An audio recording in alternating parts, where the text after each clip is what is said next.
రసజ్ఞులైన సాహితీ మిత్రులకు విభాష్యం రాజేశ్వరరావు నమస్కారం. తెలుగు భాష తెలుసున్న వారందరికీ బాల వ్యాకరణం పేరు తెలిసే ఉంటుంది. ఆ బాల వ్యాకరణానికి సాహిత్య సౌరభాన్ని అద్దిన సౌందర్య భావుకులు శ్రీ దువ్వూరి వెంకటరమణ శాస్త్రి గారు.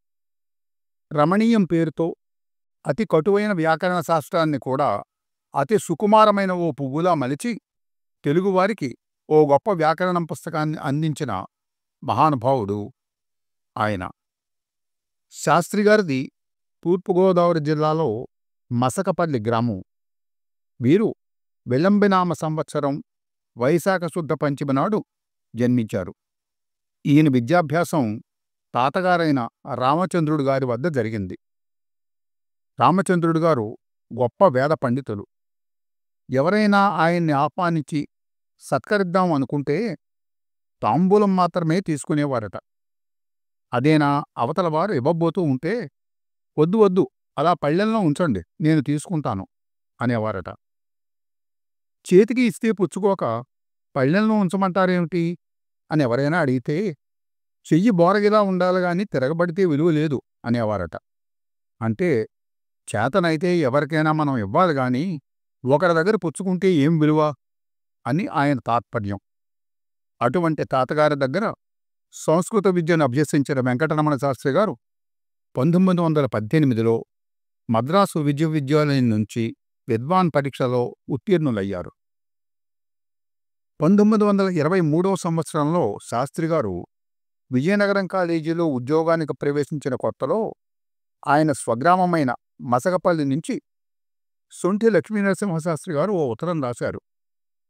కనీసం 2 రోజులు ఊళ్ళో ఉండేలా సెలవు పెట్టిరా అంటూ. దువ్వూరివారు మసకపల్లి చేరుకున్నారు. ఏమిటి సంగతి అని అడిగితే, ఇప్పుడు 9 గంటలకి కాకర్లపూడి నరసరాజు గారు వస్తారు, ఆయనే చెబుతారు వివరాలు అంటూ సమాధానం వచ్చింది. 9 గంటలకు నరసరాజు గారు రానే వచ్చారు. ఇంటి అరుగు మీద కూర్చున్న వారందరికీ నమస్కరించి దువ్వూరివారు ఎవరో తెలుసుకుని ఆయన వంక తిరిగి, అయ్యా, మీ తాతగారి వద్ద నేను 40 సంవత్సరాల క్రితం 2 దఫాలుగా 40 చొప్పున మొత్తం 80 రూపాయలు చేబదులు పుచ్చుకుని వెంటనే సర్దుబాటు చేయలేకపోయాను. ఆ తర్వాత ప్రోనోటు రాసిచ్చాను. నేను వారికి ఆ బాకీ అప్పట్లో తీర్చలేకపోయాను. ప్రోనోటుకు కాలదోషం పడుతుందని, నా మీద కోర్టులో దావా వెయ్యమని మీ తాతగారికి అందరూ చెబుతూ ఉంటే, నరసరాజ కంఠంలో ప్రాణం ఉంటే ప్రోనోటుకు కాలదోషం ఏమిటి అంటూ వారు నా మీద దావా తేవడానికి నిరాకరించారని నాకు తెలిసింది. వారు గతించారు. మీ తండ్రిగారు కూడా గతించారు. మీరు ఎక్కడో విజయనగరంలో ఉద్యోగంలో ఉన్నారు. అయినా ఈ మీ ఇంటి అరుగు మీదే బాకీ తీర్చేయాలని, వారి మాటకు సార్థకత చేకూర్చాలని నాకు అనిపించింది. మిమ్మల్ని ఇక్కడికి రప్పించాను, క్షమించండి అంటూ రొంటున్న పైకం బయటికి తీసి, వడ్డీ ఎంతో మీకే వదిలేస్తాను చెప్పండి అంటూ ముగించారు. అసలు ఇవ్వండి చాలు, అదేనా మీరంత ప్రేమగా తెచ్చి ఇస్తున్నారు కనుక అంటూ 80 రూపాయలు తీసుకున్నారు దువ్వూరివారు. ఈ రోజుల్లో ఇదొక జోక్లా మనకు అనిపించవచ్చు, కానీ ఆనాడు జరిగిన సత్యం. ఒకసారి వెంకటరమణ శాస్త్రి గారు బెజవాడ నుండి బందర్ ప్యాసింజర్లో వెళ్తున్నారు. దారిలో వచ్చే స్టేషన్లను చూస్తూ, ఇదేమి ఊరండి అని పక్కాయన్ని అడిగితే తరిగొప్పుల అని చెప్పారు. తర్వాత కొంతసేపటికి మళ్ళీ అడిగితే ఇందుపల్లి అని చెప్పారు.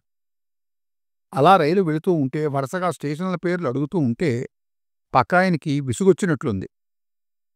తమరికి ఏమైనా సంస్కృతం వచ్చునా అంటూ అడిగారు. శాస్త్రిగారు ఈ ప్రశ్నకు తెల్లబోయి, కొంచెం వచ్చులండి అన్నారు పక్కాయన వంక అయోమయంగా చూస్తూ. రాసుకోండి, ఓ శ్లోకం చెబుతాను, దాన్ని మీరు గుర్తుంచుకుంటే ఇలా ప్రతి స్టేషన్ పేరు పక్కవాళ్ళని అడిగే అవసరం రాదు అంటూ, బెరాని ఉత ఇందోగు నూకవప్ప చమఃక్రయాత్ స్టేషన్స్ బిబం శాఖాయాం నోక్రాశ్చాదితి నిర్ణయః అని డిక్టేట్ చేశారు. వెంటనే శాస్త్రిగారు దాన్ని మరొక్క మాట చదువుకుని, బే బెజవాడ, రా రామవరప్పాడు, నీ నిడమానూరు, ఉ ఉప్పులూరు, ఈ ఇందుపల్లి, దో దోసపాడు, గు గుడివాడ, నూజెళ్ళ, కా కౌతవరం, వా వడ్లమన్నాడు, చి చిలకలపూడి, మా మచిలీపట్నం.